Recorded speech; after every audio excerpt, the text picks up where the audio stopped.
하나님 말씀은 신약성경 누가복음 2장 8절로 14절 말씀입니다. 잘 주신 줄 알고 제가 봉독하겠습니다.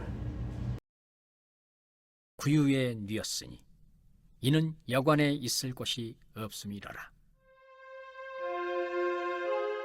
그 지역의 목자들이 밤에 밖에서 자기 양떼를 지키더니 주의 사자가 곁에 서고 주의 영광이 그들을 두루 비추매 크게 무서워하는지라. 천사가 이르되 무서워하지 말라. 보라, 내가 온 백성에게 미칠 큰 기쁨의 좋은 소식을 너희에게 전하노라. 오늘 다윗의 동네에 너희를 위하여 구주가 나셨으니 곧 그리스도 주시니라. 너희가 가서 강보에 쌓여 구유에 누워 있는 아기를 보리니 이것이 너희에게 표적이니라 하더니 호련히 수많은 천군이 그 천사들과 함께 하나님을 찬송하여 이르되 지극히 높은 곳에서는 하나님께 영광이요 땅에서는 하나님이 기뻐하신 사람들 중에 평화로다 하니라. 1절 말씀을 다시 제가 읽겠습니다. 그때에 가이사 아구스토가 영을 내려 천하로 다 호적하게 하였다라고 말씀하고 있습니다. 로마 황제 아구스토가 온 유대 땅에 유대인들에게 고향으로 가서 호적을 등록하라고 명을 내립니다. 그래서 이 황제가 명을 내린 것에 따라서 온 이스라엘 백성들은 각자 자기의 고향에 가서 이 호적을 내립니다. 누가가 이 아구스토 황제의 말을 인용하는 것은 그가 천하를 호령하는 당대 최고의 권력가였기 때문이 아니라 이것을 아구스토를 통하여서 하나님이 어떻게 역사하셨는가를 보여주기 위한 것을 말씀하고 있고, 또 아구스토가 세상에 가장 힘이 센 사람이라고 그렇게 생각할지 모르겠지만 그보다 더 위대하고 능력 있는 분이 하나님이시라는 것을 우리에게 가르쳐 주고자 하는 것입니다. 미가서 5장 2절에 보면 이렇게 말씀합니다. 베들레헴 에브라다야, 너는 유다 족속 중에 작을지라도 이스라엘을 다스릴 자가 내게로 나올 것이라. 그의 근본은 상고에 영원에 있느니라고 말하면서 이미 수백 년 전에 예수 그리스도께서 베들레헴에서 태어나실 것을 명하셨고 예언하셨습니다. 그러면 이제 하나님은 언제든지 당신이 원하시는 때에 메시아를 보내어서 베들레헴에서 태어나게 하시면 되는 것입니다. 그런데 그 때가 언제였는가? 때가 차야 이 일이 이루어지는데, 바로 갈라디아서 4장 4절에서 때가 참에 하나님이 그 아들을 보내셨다라고 말씀하고 있습니다. 그런데 지금 마리아와 요셉은 어디에 살고 있냐면 나사렛에서 살고 있습니다. 지난주에 지도를 보여드렸는데 잠깐 보시면은 이 위에가 나사렛이고 여기가 베들레헴입니다. 예루살렘 바로 밑에가 베들레헴인데, 말씀드렸던 것처럼 직선으로 하면 한 100여 킬로 정도 되지만 여기는 사마리아 땅을 거쳐야 되기 때문에 직선으로 다니지 아니하고 해안길 쪽이나 아니면 요단강을 따라서 쭉 내려오다 보면 30에서 한 60km 정도는 더 길기 때문에 오는 길이 그렇게 만만치 않습니다. 더군다나 만삭을 한 마리아와 함께 이 먼 거리를 온다는 것은 그렇게 쉬운 것은 아니었다라고 볼 수 있습니다. 아구스토가 세상에서 제일 힘이 센 것 같지만 그의 힘보다 더 큰 능력을 가지신 하나님께서 아들을 보내실 때에 그냥 아무 때나 보내시는 것이 아니라 때가 차야 보냈다라고 말씀하고 있는 것입니다. 그러면 그 때가 어느 때인가? 그것은 하나님이 모든 것을 조성하시고 이때에 메시아가 태어나야 되겠다라고 하는 때가 정해지면은 이 메시아가 태어나는 것입니다. 말라기 선지자 이후에 400년 동안 하나님은 선지자를 보내지 않았습니다. 정말 하나님과 단절된 그런 시간들이었습니다. 그 가운데 어떤 일이 있었냐면 그 고대 근동에 많은 나라들이 일어났다가 망하는 경우가 생겼는데, 먼저 아수르 제국이 강성했다가 망했습니다. 그리고 바벨론 제국이 일어났다가 망했습니다. 그리고 페르시아 제국이 일어났다가 망했고 헬라 제국이 일어났다가 망했습니다. 그리고 그 다음에 로마 제국이 왔습니다. 그런데 이 나라들이 일어났다가 사라지면서 그 역사적으로 보면 아수르가 있었지, 바벨론이 있었고 페르시아가 있었어. 이렇게 그런 나라들이 있다가 사라진 것은 기억하지만 그 나라들의 흔적이 변변찮게 남아있는 게 없습니다. 그런데 헬라 제국에 와서 어떤 일이 벌어지냐면 헬라 제국은 알렉산더가 이룩한 제국입니다. 그는 학문에 열중했던 사람이고 공부를 많이 했습니다. 여러분이 잘 아는 유명한 철학자 아리스토텔레스가 바로 이 알렉산더 대왕을 가르쳤던 스승이라고 전해져 오고 있습니다. 그는 광활한 대지를 점령했습니다. 유럽으로부터 중아시아까지 인도 가까이까지 그 땅을 넓혀오면서 그가 한 정책은 어떤 것이었냐면 모든 점령지의 나라에 사는 사람들을 전부 다 헬라말을 쓰게 했습니다. 그러니까 과거에 우리나라가 일본에 점령당했을 때에 일본 사람들이 우리나라 정신을 지배하기 위해서 한국말을 못 쓰게 했고 이름도 전부 다 일본식으로 바꾸게 했습니다. 그것은 우리를 철저하게 과거의 조선이라는 대한민국이라는 그런 뿌리를 다 무너뜨리고 철저하게 일본 사람으로 동화시키기 위한 그런 말살 정책이었다라고 볼 수 있습니다. 그런데 이것을 바로 알렉산더가 한 것입니다. 그러니까 유럽으로부터 중앙아시아까지 모든 점령된 나라들이 쓰는 말은 전부 다 헬라어였습니다. 지금의 그리스어.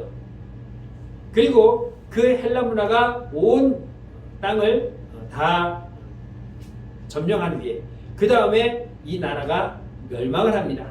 그리고 일어난 게 로마입니다. 여러분 이런 말씀을 들어보셨을 겁니다. 모든 길은 로마로 통한다. 로마는 그 유럽을 다 점령하고 행한 것이 어디든 자신들이 빨리 달려가서 대처할 수 있는 길을 만들었습니다.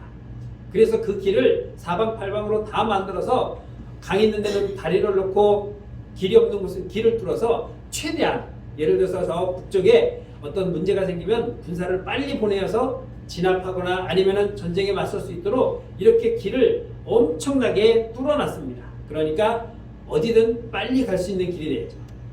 그리고서 예수님이 오셨습니다. 무엇을 말씀하냐면 예를 들어서 예수님이 이렇게 제자들에게 말씀합니다. 마가복음 15장 16장 15절에서 너희는 온 천하에 다니며 만민에게 복음을 전파하라고 말씀하고 가셨습니다. 그런데 헬라 제국이 없었다면 그들이 헬라어를 쓰지 않았기 때문에 온 천하에 가려면은 다른 나라에 가려면은 뭐부터 해야 되죠? 지금도 선교사님들이 나가려면 이 언어 때문에 굉장히 준비하는 시간이 많습니다. 가서도 몇 년씩 또 언어를 습득하려고 당신의 선교사에게 정말 거의 한 3분의 1 정도는 이 언어를 배우는 데 시간을 보내는데 지금 유대인들은 나면서부터 헬라어를 했기 때문에 물론 자기의 나라 말도 하지만 어디든 가던 헬라말을 하면은 모든 나라 사람들이 다 헬라말로 소통이 되는 것입니다. 그런데다가 이 로마 제국이 온통 길을 다 뚫어놔가지고 어디든 다 갈 수 있어요. 하나님은 이 땅에 복음을 전하기 위해서 미리 말을 전부 다 통일시켜 놨고 그들이 빨리 가서 전할 수 있도록 어디든 갈 수 있도록 길을 다 뚫어놓은 것이 바로 하나님의 때가 되었다라고 우리는 그렇게 생각하고 있는 것입니다. 그렇게 된 여건이 조성된 후에 하나님께서는 아구스도를 통해서 이 모든 것을 행하기 위해서 이제 예수님을 탄생시키게 해야 되는데 지금 어디 살아요? 저 북쪽 나사렛에 삽니다. 그러니까 여행을 가는 것도 아니고 특별히 갈 일이 없어요. 왜? 멀기 때문에. 그런데 강제적으로 보내기 위해서 호적을 하라고 하나님이 아구스도를 사용하셨습니다. 그러니까 어쩔 수 없이 가야 되겠죠. 다니엘서 보면은 다니엘이 포로로 잡혀갑니다. 거기에서 다니엘이 오늘 뭐라고 말하냐면 다니엘서 1장 1절로 2절에 보면은 유다왕 여호야김이 다스린 지 3년이 되는 해에 바벨론 왕 느부갓네살이 예루살렘에 이르러 성을 에워싸더니 주께서 유다왕 여호야김과 하나님의 전 그릇 얼마를 그의 손에 넘기셨다라고 말씀하고 있습니다. 다니엘은 먼저 잡혀왔습니다. 그리고 그 다음에 또 바벨론은 1차, 2차, 3차까지 침범하면서 그들이 무엇을 가져가냐면 성전에 있는 그릇들을 일부 가져가 버립니다. 여러분 성전이 어떤 곳입니까? 하나님이 임재하신 곳입니다. 일반 성도도 못 들어가요. 오직 제사장만 들어와서 분병을 하고 그리고 1년에 한 번 대제사장이 이 지성소 안에 들어와서 하나님께 속죄하는 대속죄제입니다. 성도들은 바깥의 뜰에서 예배를 드립니다. 그런데 바벨론 군사들이 성전에 들어와서 거기에 있는 그릇들을 가지고 갑니다. 만일 일반 성도들이 들어왔다면 아마 들어오는 즉시 죽임을 당했을 것입니다. 하나님께서. 그런데 그들이 들어와서 가져가는 것을 하나님은 허용하셨습니다. 그들이 어떻게 가져갔겠습니까? 저 성전문을 열고 신발을 벗고 마음과 정성을 다해서 조심조심 들어와서 이렇게 들고 갔겠습니까? 아니죠. 그냥 전투하던 그 진흙 묻은 그 상태로 그냥 우르르 물로 들어와서 야, 다 챙겨! 그냥 막 쓸어가는 거죠. 그런데도 하나님은 아무것도 안 하셨습니다. 그들을 죽이지도 않았습니다. 왜 그렇습니까? 하나님께서는 이미 이스라엘을 멸망시키기로 작정하셨고 이미 하나님은 건물에 되어 있는 그 성전을 하나님은 더 이상 가치 있는 것으로 그리고 이스라엘과의 관계를 갖고 있는 그 중간적인 역할을 하는 그 성전을 이미 버리셨기 때문에 그들에게는 아무런 해가 끼치지 않았던 것입니다. 그런 하나님이 이제는 그들을 다시 구원하시기 위해서 인류를 구원하시기 위해서 메시아를 이 땅에 보내신 것입니다. 오늘 4절에 보면은 요셉도 다윗의 집 족속으로 갈릴리 나사렛 동네에서 유대를 향하여 베들레헴이라 하는 다윗의 동네로 갔다라고 말하고 있습니다. 여러분 베델이라는 곳이 어떤 곳입니까? 이삭의 아들 야곱이 도망가다가 꿈을 꿉니다. 꿈에 하늘에서 사다리가 내려와 천사들이 오르락내리락 하는 가운데 그곳에서 잠을 깨고 그 베고자 던 돌베개를 위해 기름을 붓고 이곳을 베델이라 내가 이곳에 하나님의 전을 세울 것이다 라고 언약을 하고 떠난 곳입니다. 그 베델의 벳은 집이라는 뜻이고 엘은 하나님이십니다. 하나님의 이름을 엘샤다이, 엘로힘, 야훼, 여호와 이 다 하나님을 지칭하는 하나님의 이름입니다. 그러니까 벳은 집이고 엘은 하나님이니까 두 개를 합치면 어떻게 돼요? 하나님의 집 그리고 성전을 의미하고 있습니다. 그 벳으로 시작하는 곳에 이 동네가 어디냐면 베들레헴이 또 있습니다. 그 베들레헴의 벳은 집이라고 했으니까 아시겠죠? 들레헴이라고 하는 말은 빵이라는 뜻입니다. 근데 우리는 성경에 떡이로 번역을 했죠. 내가 생명의 떡이다라고 하는데 이스라엘 사람들은 떡을 안 먹습니다. 우리는 떡을 잘 먹지만 그 빵이에요. 빵이라는 거예요. 그 생명의 빵을 주님께서 자신을 그렇게 지칭을 한 겁니다. 그 베들레헴이라고 하는 우리에게 생명을 주시기 위해서 오시는 그 땅이 베들레헴인데 그냥 베들레헴에서 태어날 것이라고 의미 없이 얘기한 것이 아니라 주님이 어떤 분인가를 다 의미 있게 주셔서 그에게 행하셨다라고 말씀하고 있는 것입니다.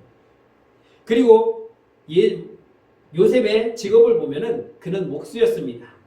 예수님은 태어나서 공생애를 하기 시작한 30세까지 아버지 일을 도우며 살았습니다. 그러니까 그의 손에는 늘 망치와 못과 나무가 그 손에서 늘 끊이지 않았을 것입니다. 이 세 가지의 도구는 예수님이 죽을 때 필요했던 것들입니다. 나무 십자가에 손에 못을 대고 망치로 박음으로 말미암아 십자가에 달리는 것을 상징적으로 보여주었습니다. 예수님은 이 땅에 오신 목적을 분명히 알고 있었습니다. 그러니까 어느 날 나무로 어떤 가구를 만들다가 혹시 한번 이렇게 돼보지 않았을까? 그거는 상상에 맡겨보지만 그런 자신이 왜 왔으며 무엇을 할 것이며 어떻게 죽을 것인가라고 하는 이 모든 것들이 하나하나 하나님은 예비하셨고 그와 연관지어 이 땅에 오셨다는 것을 우리는 기억해야 할 것입니다. 예를 들어 모세를 보면은 그냥 태어난 것이 아닙니다. 모세가 태어났을 때에 벽장에 겨우겨우 숨겨서 기르다가 이 100일이 지나니까 애가 이제 소리도 커지고 주변 사람들에게 들킬 것 같으니까 어쩔 수 없이 갈대 상자에 담아서 나일강에 띄워 보냅니다. 그런데 하필이면 공주가 그날 물 밖에 나와서 테라스 앞에 나일강이 쫙 흐르는 그곳에서 목욕을 하다가 흘러나오는 그 갈대 상자에 보면서 그 열어보니까 아기가 들어있는 거죠. 그냥 생각엔 뚜껑을 딱 열었는데 그때 모세가 빵긋 웃지 않았을까. 그 모습을 보고 아 귀엽다. 얘 내가 길러야겠다 하는 마음으로 길렀을지 모르겠습니다. 이름도 모세라고 지었습니다. 모세는 뭐죠? 물에서 건졌다라는 뜻입니다.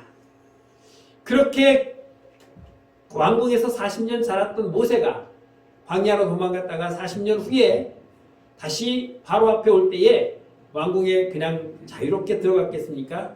이미 40년 전에 고초로 섰던 병사들은 딴 데로 갔든지 아니면 죽었을지도 모르겠지만 그 앞에 갔을 때 너 누구냐? 하고 가로막는 병사에게 나 왕의 동생 모세다 라고 했을 때 그 이후로 그 다음부터는 왕궁을 아주 자유롭게 드나들었습니다. 왜요? 처음에 가서 인사하니라고 들어갔고 두 번째는 세 번째는 네 번째는 들어갈 때마다 왜 들어갔습니까? 재앙을 주기 위해서. 보내달라? 못 보낸다? 그러면 이렇게 하겠다? 그 다음에 또 오라 그러면 가서 못 보낸다? 그러면 또 내가 이렇게 하겠다?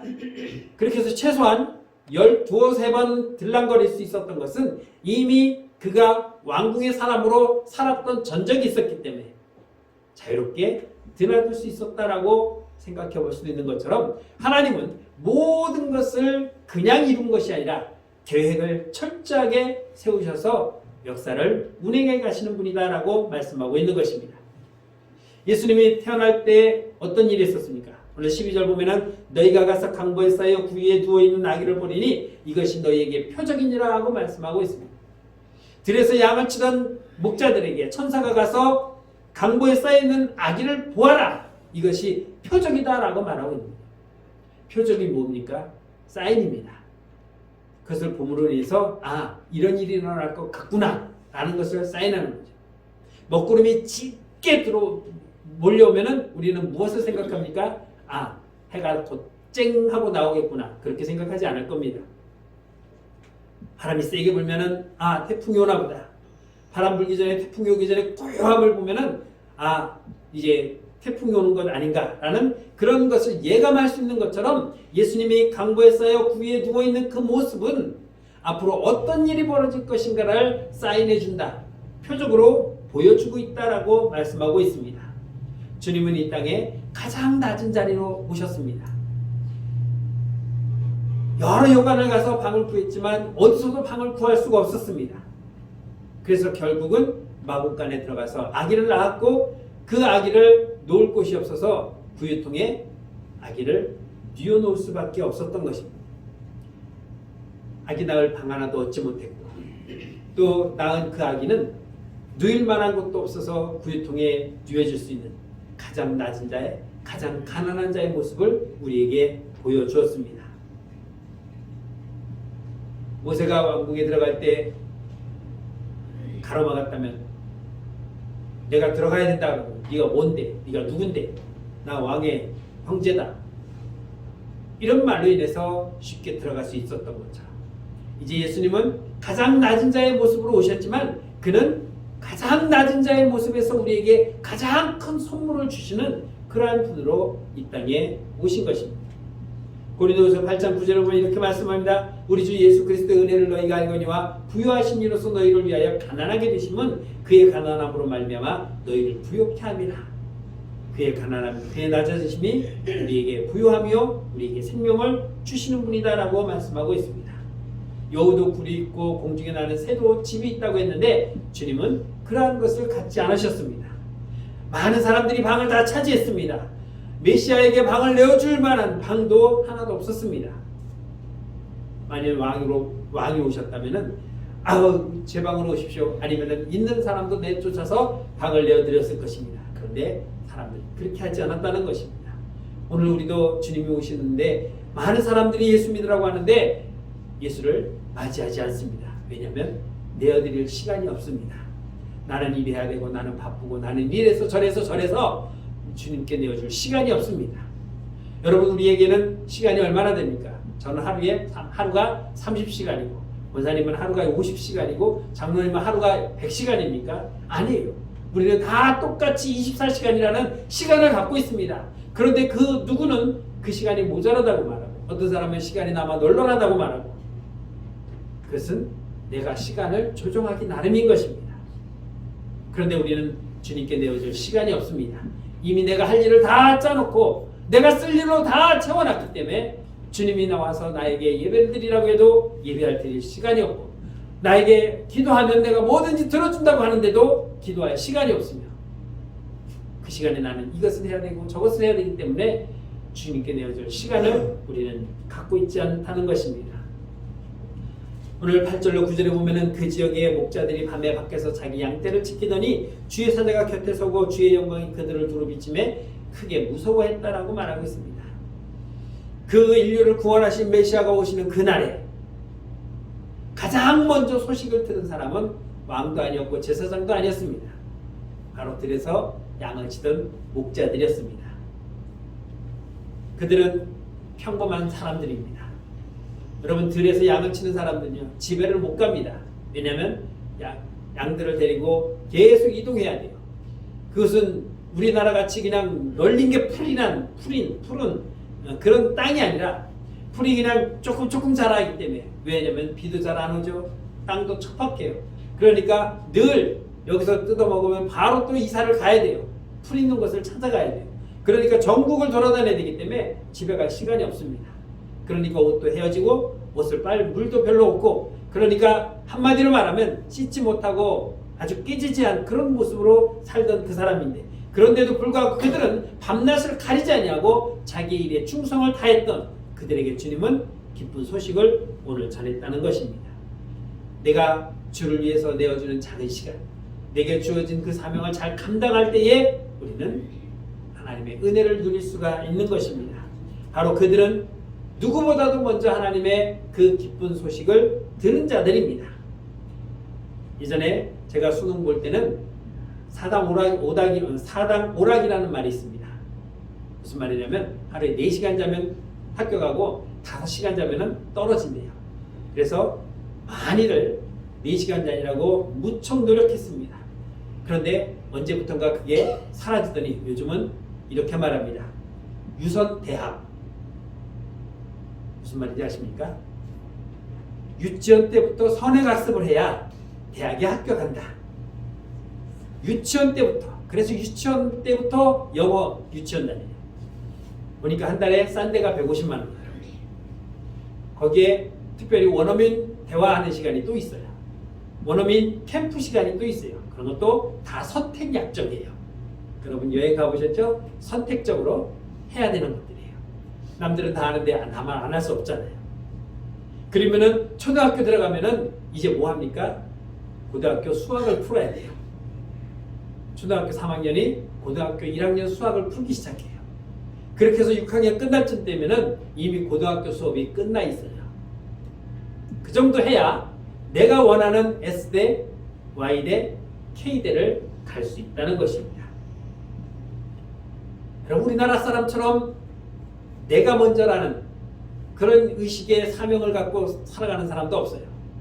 누가 뭐라도 내가 먼저 해야 되고 내가 제일이어야 되고 내가 앞장서야 돼요. 그런데 이 사람들은 그렇지 않습니다. 성경은 뭐라고 말합니까? 네가 가장 먼저 했다면, 먼저 너가 그것을 보았다면, 너가 먼저 들었다면 너는 사명자다. 내가 먼저 들었으니 그것을 전해야 될 사명이고, 내가 먼저 보았으니 그것을 전해야 될 사명자라는 것을 믿으시기 바랍니다. 창세기 45장 5절에 보면 이렇게 말씀합니다. 당신들이 나를 이곳에 팔았다고 해서 근심하지 마소서, 한탄하지 마소서. 하나님이 생명을 구원하시려고 나를 당신들보다 먼저 보내셨나이다 라고 말씀합니다. 형들은 요셉을 죽이려고 하다가 겨우 목숨만 살려서 애굽으로 종으로 팔아버렸지만, 요셉이 생각할 때는 형들의 방식으로 내가 이곳에 왔지만 하나님은 당신과 나를, 우리 가족을 살리기 위해서 나를 먼저 이곳에 보낸 것입니다. 내가 사명이 그것이었기 때문에 나는 그 사명을 감당하는 것이고, 그래서 당신들을 오늘 이렇게 구원할 수 있도록 역사하신 것이니 아무런 걱정하지 말라는 거죠. 우리 같으면 어떻게 했습니까? 너 잘 만났다. 너는 오늘 죽었다. 니네 다 죽었다. 하겠죠. 그런데 사명자는 그렇게 하지 않는 것입니다. 이스라엘은 하나님께 선택받은 민족이었습니다. 출애굽기 19장 6절에 보면 너희가 내게 대하여 제사장 나라가 되며 거룩한 백성이 될 것이다 하고 말씀하고 있습니다. 다시 말하면 하나님이 이스라엘 백성을 선택해서 나의 제사장의 나라로 만들어서 하나님과 관계를 형성해 나가면서 그것을 온 땅으로 확장하기 위한 것이었는데, 그들은 어떻게 생각합니까? 우리만 선택된 백성, 우리만 하나님 앞에 구원받은 백성, 너희는 전부 다 지옥의 땔감들. 이것이 그들이 잘못 이해한 것이었습니다. 그렇기 때문에 내가 먼저 선택됐다는 것은 우쭐대라고 선택된 것이 아니라 내가 선택되어서 하나님의 일을 감당하라고 하나님 나를 부르셨다는 사명을 우리는 잊어서는 안 된다는 것입니다. 요나는 하나님께 먼저 선택받은 자였습니다. 그런데 하나님은 요나를 통해서 니느웨에 가서 회개하라고 전하라고 했을 때 요나는 그 사명을 받지 않았습니다. 하나님을 먼저 만난 요나, 하나님의 말씀을 먼저 들은 요나, 하나님의 먼저 선택된 이스라엘 백성으로서의 요나는 자기가 사명자라는 것을 깨닫지 못하고 있었던 것입니다. 여러분, 우리가 예수 믿고 있지만 내가 다른 사람에게 복음을 전하지 않으면 나는 사명자로서의 역할을 감당하지 않고 있는 것입니다. 요나가 다시스로 도망가는 그 요나를 우리는 욕할 필요가 없는 것입니다. 왜냐하면 나도 똑같기 때문에 내가 사명을 감당하지 않으면 나도 하나님의 사명을 거절하고 도망가는 자와 다를 바가 없는 것입니다. 여러분, 찬양 중에 당신은 사랑받기 위해 태어난 사람, 우리는 왜 태어났다고요? 사랑받기 위해 태어났어요. 하나님 우리를 선택해서 우리를 사랑하셨습니다. 그 사랑받기 위해 태어난 그 찬양의 이전이 뭡니까? 없어요. 우리는 이 1절로 된 이 당신은 사랑받기 위해 태어난 사람 찬양을 부르면서 뿌듯한 마음을 가졌을 거예요. 나는 사랑받기 위해 태어난 사람. 그래, 같은 우리 믿음 생활하는 당신도 사랑받기 위해 태어났고 우리는 다 사랑받기 위해 태어난 사람. 그래서 밖에 있는 사람들은 사랑 못 받는 사람. 그래서 우리는 사랑받는 사람으로 우쭐대고 살았습니다. 그런데 하나님은 우리가 사랑받았다면은, 주님의 그 사랑을 우리가 받았다고 한다면 우리는 뭐라고요? 사명자예요. 세상 사람들은 하나님의 사랑이 어떤 걸 몰라요. 그런데 우리는 하나님으로부터 사랑을 받았으니까 하나님의 사랑이 어떤 건지 알아요. 말로 형용할 수 없는 그 사랑, 뭘로 표현할 수 없을 만큼 엄청난 그 사랑을 우리는 받았어요. 주님이 죽어주시면서까지 나를 살리셨다고는 그 엄청난, 뭐로 우리가 보상할 수 없을, 뭐로 감당할 수 없을 만한 그 사랑을 우리가 받았다는 거예요. 그러면 내가 받은 이 사랑을 이제 가서 전해야 돼요. 그런데 우리는 어떻습니까?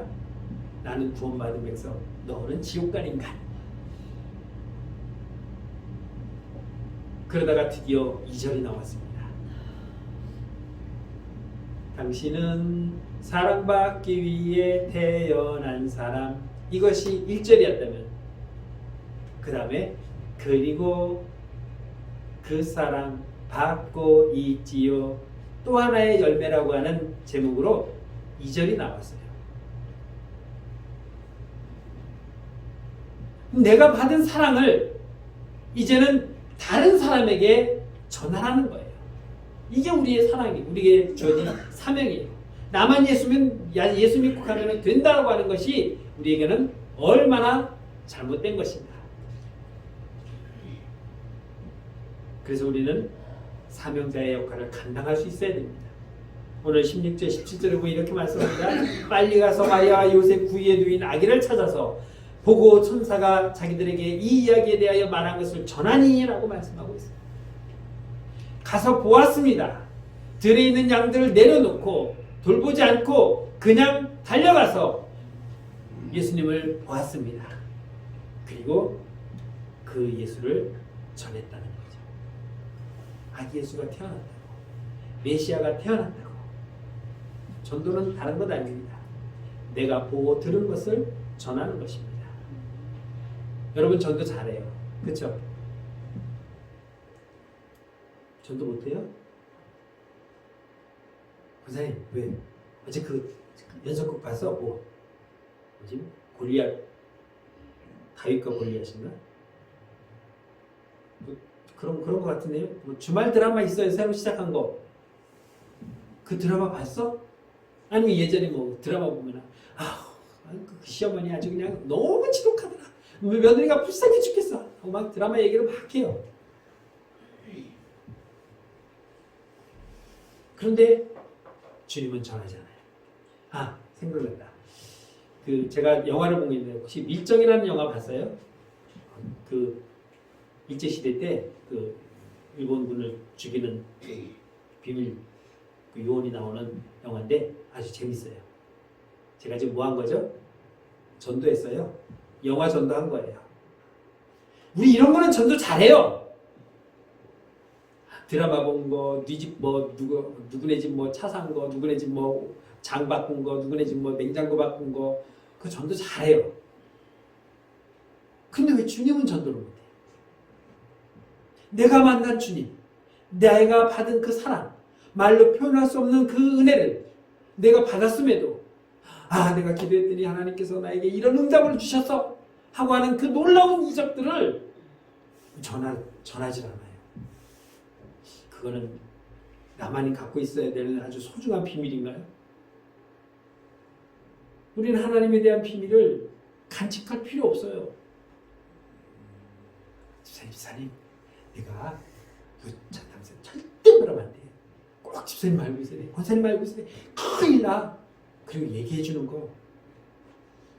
그런 비밀은 물론 지켜지지도 않겠지만 하나님이 나에게 하신 말씀, 하나님이 나에게 베푸시는 은혜, 이거는 비밀이 아니에요. 그냥 마음껏 가서 얘기하세요. 마음껏 전하세요. 내가 지난주에 이런 일이 있었는데, 내가 기도했는데, 내가 하나님이 우리에게 이런 환란이 있었는데 이렇게 해결해 주시고 이렇게 놀라운 은혜를 주셨고 내가 얼마나 기쁘고 감사했는지 말로 표현을 못하는 그 흥분된 마음으로 내가 받은 것을 전할 수 있는 전도자가 되는 것이 바로 우리가 지금 예수 믿고 있는 현 상태라는 것입니다. 매주 우리끼리만 나와서 예배드리고 하나님을 찬양하는 것이 아니라 이제 이 예배 식당을 나가면 그 일주일 동안 계속해서 하나님을 찬양하고 증거하고 나누는 게 우리의 사명이에요. 그 사명을 감당해야 우리가 하나님께 칭찬을 받을 수 있는 겁니다. 요나가 왜 바닷물에 던져졌어요? 그나마 참 깨닫고 나를 바다에 던지라고 했으니 참 다행이죠. 그렇게 해서 깨닫고 그럼에도 불구하고 그를 다시 고쳐서 하나님이 사용하셨으니 감사한 거예요. 그런데도 요나는 어떻습니까? 사흘길을 돌아다니는 그 큰 성을 하루만 삐쭉 다니면서 그리고는 뒷산에 올라가서 어떻게 되나, 이것들 어떻게 망하나, 어떻게 죽나 구경하려고 했던 게 요나예요. 우리는 요나보다 더한 사람들이에요. 요나는 하루길이라도 전했어요. 근데 우리는 안전하면은 요나보다 못한 사람이에요. 19절 말씀 보면 마리아는 이 모든 말을 마음에 새겨 생각했다라고 말씀하고 있습니다. 우리는 하나님이 주신 말씀을 마음에 담고 생각했다가 가서 전해야 돼요. 내일 되면 어제 목사님 설교가 뭐였지? 뭔 내용이었지? 그러니까 못 전해요. 오늘 여러분들이 이 자리에서 말씀을 듣고 그 말씀을 새기고 그리고 내일 가서 전해야 되는데 차로금 자고 나면은 몰라요. 아무것도 생각이 안 나요. 세상 참 좋아요. 그래서 제가 지금 핸드폰으로 매주마다 찍어요. 제가 첫 주부터 올해는 안 하겠다라고 했어요. 두 주인가 세 주인가 안 했더니 전화가 왔어요. 목사님 왜 설교 안 올려요? 아무도 안 봐. 제가 보는데요. 우리 교회는 아니에요. 그래서 그 사람을 위해서 또 찍어요. 그리고 혹여나 우리 권사님 작년에 저 스페인 가서라도 보시라고 올려드렸더니 잘 보셨어요. 우리는 어떻게 될지 몰라요. 예기치 못하게 못 나올 수 있어요. 그러면은 띵 올려져 있으니까 아이고 내가 오늘 주일날 못 갔으니까 봐야지. 우리는 예배 드려서 제 설교를 오늘 들었어요. 내일 아침 되면 뭔지 모르니까 아이 목사님 어제 전화라고 그랬는데 뭔데 이제 하나도 모르니까 그냥 들고 띵 누르기만 하면 돼요. 요 손가락으로. 요 손가락 없으면 엄지도 돼요. 이쪽 손도 돼요. 그것도 안 되면 발가락도 돼요. 제가 해봤어요. 어떤 거로도 갖다 대기만 하면은 오늘 설교가 쭉 나와요. 그래서 마음에 담고 새겨서 이렇다 저렇다 우리가 가서 전하는 전도의 삶이 되어야 돼요. 그래야 30배, 60배, 100배 열매가 맺혀지는데 안전하니까 열매가 하나도 없는 거예요. 주님 앞에 나중에 가서 너 몇 개 땄니? 그러면은 너 바구니 어디 갔지? 하나도 없는데요. 우리는 그날이 올 것을 알고 있습니다. 알고 있으면서도 열매를 맺지 않으려고 몸부림치면은 문제가 심각해요. 하나님 앞에 내가 받은 사명을 잘 감당하는 저와 여러분들이 되기를 주의 이름으로 축원합니다. 찬양하겠습니다.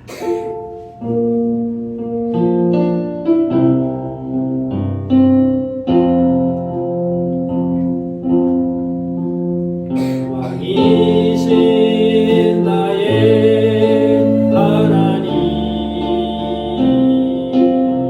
내가 주를 높이고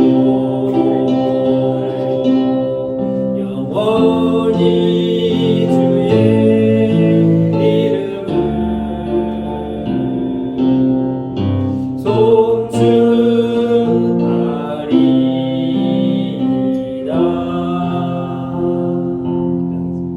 송축하리이다. 좋으신 하나님들을 감사합니다. 죄로 죽었던 우리를 살리시기 위해서 하늘의 보좌를 버리시고 이 땅에 오신 주님, 그 주님이 오셨음에도 우리는 맞이하지 아니하고 외면했음을 주님 고백합니다. 주님이 우리를 구원하였다고 하는 그 놀라운 사실을 깨닫고 그로 인해 받은 주님의 사랑을 우리가 기억하고 알면서도 전하지 못한 우리를 용서하여 주옵소서. 이제 이 시간 이후로 주님의 말씀을 마음에 새기고 깨달아 우리의 사명을 감당하는 주의 성도들 되게 하여 주옵소서.